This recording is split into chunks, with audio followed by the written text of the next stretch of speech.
हमरा याद आवेलु तू, बात साच कहिले हम हो। अब तहार हो गई सनम हो, खातानी तहार कसम हो। अब तहार हो गई सनम हो, खातानी तहार कसम हो। दिन भर हमरा याद आवेलु तू, दिन भर हमरा याद आवेलु तू, साच बात कहिले हम हो। अब तहार हो गई सनम हो, खातानी तहार कसम हो।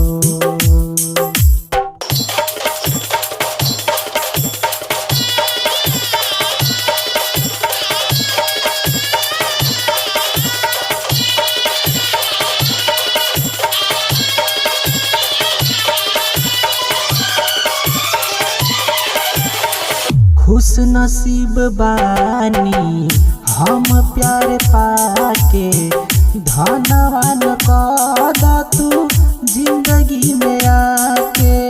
धनवान कद तू जिंदगी में आके, खुश नसीब बानी हम प्यार पाके, धनवान कद तू जिंदगी में आके। खुश नसीब बानी हम प्यार पाके, धनवान कद तू जिंदगी में आके। धनवान कद तू जिंदगी में आके।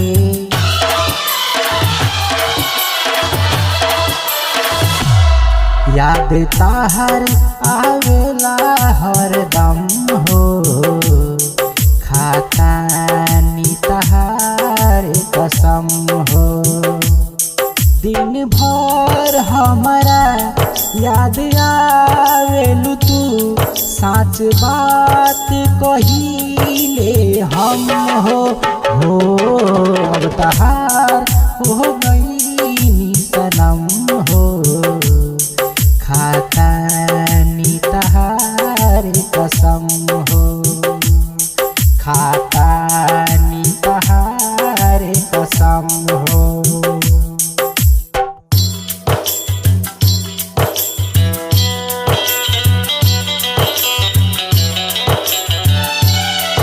खातानी तहार कसम हो।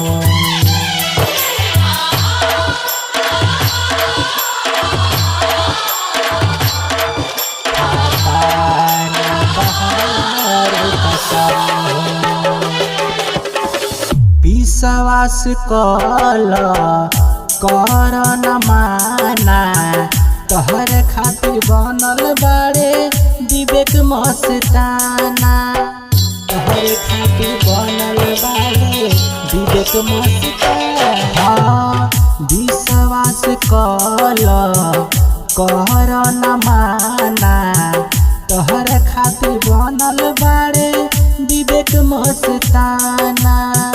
विश्वास कल कर न माना, तोहर खातिर बनल बाड़े विवेक मस्ताना।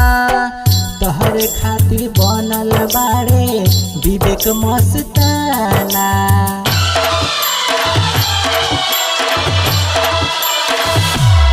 राइटर गोपाल पांडे में बड़ा दम हो, खातानी तहार कसम हो।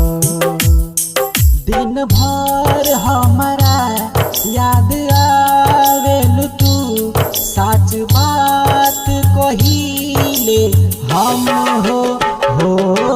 अब तहार हो गई सनम हो, खातानी तहार कसम हो।